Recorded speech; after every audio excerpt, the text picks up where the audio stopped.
Hello all, welcome back to my channel the untold stories. So ഇന്ന് ഞാനൊരു എന്താ പറയുക, അങ്ങനെ ഒരു ഡെക്കോ വീഡിയോ അല്ലെങ്കിൽ ഡ്രസ്സ് ഹോളോ ഒന്നുമല്ല ചെയ്യാൻ പോകുന്നത്. ഞാനൊരു ഹോമിൽ ഏറ്റവും കൂടുതൽ യൂസ്ഫുൾ ആയിട്ടുള്ളൊരു ഐറ്റമാണ് കാണിച്ചു തരാൻ പോകുന്നത്.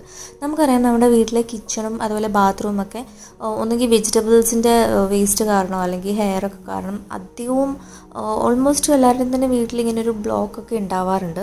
അപ്പം അങ്ങനെ ഒരു ബ്ലോക്കൊക്കെ റിമൂവ് ചെയ്യാൻ വേണ്ടിയിട്ടുള്ള ഒരു ഐറ്റമാണ് ഞാൻ കാണിച്ചു തരാൻ പോകുന്നത്.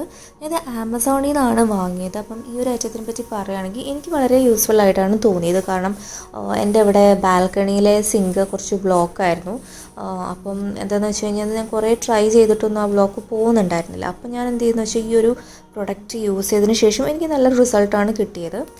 ഇതിനകത്ത് തന്നെ എഴുതിയിട്ടുണ്ട്, അതുപോലെ സെപ്റ്റിക്കും അതുപോലെ ഡ്രെയിൻ ബ്ലോക്കേജൊക്കെ റിമൂവ് ചെയ്യാൻ വേണ്ടിയിട്ട് യൂസ് ചെയ്യുന്ന ഒരു പൊടിയാണ്. അപ്പം ആക്ച്വലി ഇത് 250 grams ആണ് ഒരു പാക്കിൽ കിട്ടുന്നത്. അപ്പം ഇൻഫിനിക്സോ എന്ന് പറഞ്ഞൊരു ബ്രാൻഡിൻ്റെയാണ് ഈ ഒരു പൊടി വരുന്നത്. അതുകൂടാതെ ഇവർ ഇതെങ്ങനെ യൂസ് ചെയ്യണമെന്നും പറയുന്നുണ്ട്. അപ്പോൾ നമ്മൾ കുറച്ച് നല്ല സ്ട്രോങ് കെമിക്കലായിട്ടുള്ളൊരു സ്മെല്ലാണ് വരുന്നത്. നല്ലപോലെ മൂക്കിലേക്ക് അടിച്ച് കയറും. അതുകൊണ്ട് നമ്മൾ കിച്ചൺ സൈഡിലോ അല്ലെങ്കിൽ കിഡ്സിൻ്റെ അടുത്തൊന്നും വെക്കാത്ത രീതിയിൽ വേണം ഇത് സ്റ്റോർ ചെയ്യാൻ വേണ്ടിയിട്ട്. കാരണം നല്ലൊരു പവർഫുള്ളായിട്ടുള്ളൊരു ഐറ്റമാണിത്. പിന്നെ ഇത് യൂസ് ചെയ്യേണ്ടത് എങ്ങനെയാണെന്ന് വെച്ച് കഴിഞ്ഞാൽ നമ്മൾ ചൂടുവെള്ളം യൂസ് ചെയ്യണം.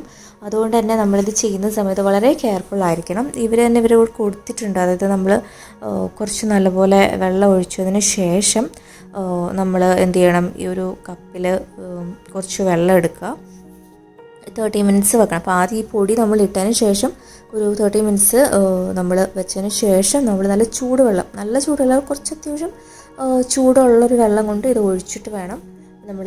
അപ്പോൾ തന്നെ കുറച്ച് നല്ലപോലെ ക്ലിയർ ആവുന്നതായിട്ട് തോന്നും. അപ്പോൾ നിങ്ങൾക്ക് എന്തെങ്കിലും അഭിപ്രായങ്ങൾ പറയാനുണ്ടെങ്കിൽ നിങ്ങൾക്ക് അഭിപ്രായങ്ങൾ കമൻറ്റ് സെക്ഷനിൽ പറയാവുന്നതാണ്. ഞാൻ ലിങ്ക് ഡിസ്ക്രിപ്ഷൻ ബോക്സിലും കമൻറ്റ് സെക്ഷനിൽ ഇടുന്നതായിരിക്കും. വീഡിയോ ഇഷ്ടമെങ്കിൽ ലൈക്ക് ചെയ്യുക, അതുപോലെ ഷെയർ ചെയ്യുക. താങ്ക്